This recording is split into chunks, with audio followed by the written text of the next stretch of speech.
Olá, sejam bem-vindos de volta ao canal. O país está de luto. Branco e azul são as cores que predominam a cidade do Porto. Neste momento está a decorrer o velório do rei Pinto da Costa. Centenas de adeptos do Porto e de outros clubes como Benfica e Sporting prestaram a última homenagem a Pinto da Costa no Estádio do Dragão. Podemos ver inúmeras velas, cascóis azuis e brancos, bandeiras com o seu rosto estampado. A Câmara do Porto decretou um dia de luto àquele que deu imensos títulos ao Futebol Clube do Porto. A morte de Pinto da Costa terá enlutado não só o Porto, mas a cidade, o futebol e, de certo modo, o país. Sandra Madureira, a esposa do líder do Super Dragões, Fernando Madureira, agradeceu os ensinamentos e conselhos do seu amigo falecido. Sandra já reagiu à morte de Pinto da Costa através de um post no Instagram. A fiel adepta dos Dragões agradeceu os ensinamentos, conselhos que o antigo presidente lhe transmitiu. Sandra já reagiu à morte de Pinto da Costa através de um post no seu Instagram. A fiel adepta dos Dragões agradece o ensinamento e conselhos que o antigo presidente lhe transmitiu. Sandra Madureira garante que irá cumprir as promessas que fez ao ex-líder azul e branco.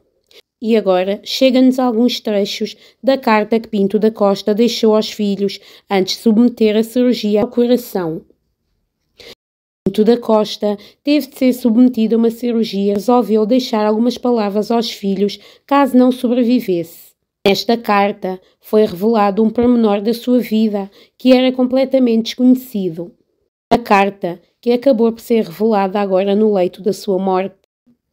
Pinto da Costa deu conselhos aos seus filhos para que fossem sempre rigorosos, mas que acima de tudo se dessem bem.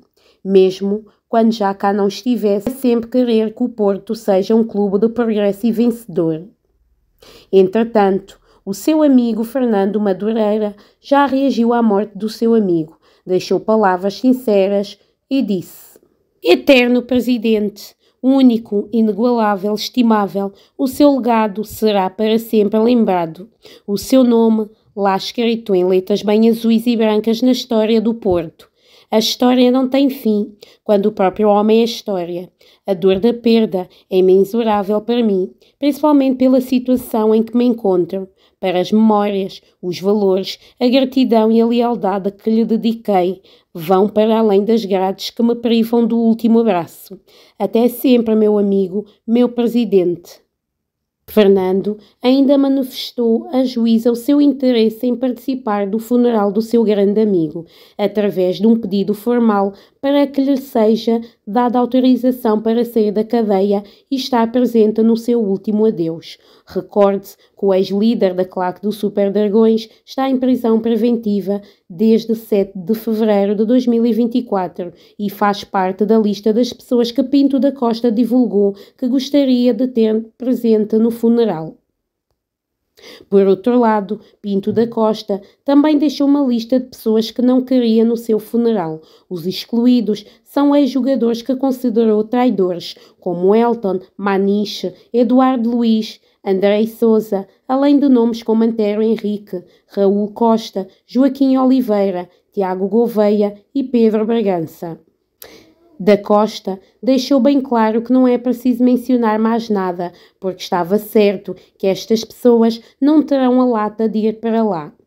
Que humilhação teres o teu nome na lista negra de pessoas que apunhalaste pelas costas.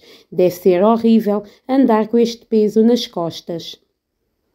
Nomes desejados por Pinto da Costa no seu funeral. Entre nomes que Pinto da Costa desejava no seu funeral estão figuras históricas do universo portista, como António Henrique, Pedro Pinho, Fernando Póvoas, Luís Gonçalves e António Oliveira.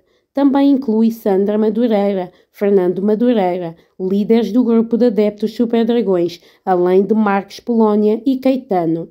Recorde-se que Jorge Pinto da Costa morreu vítima de cancro, tendo-se destacado como dirigente mais titulado do futebol mundial, liderando o clube durante 42 anos e 15 mandatos consecutivos e conquistando 2.591 títulos em 21 modalidades.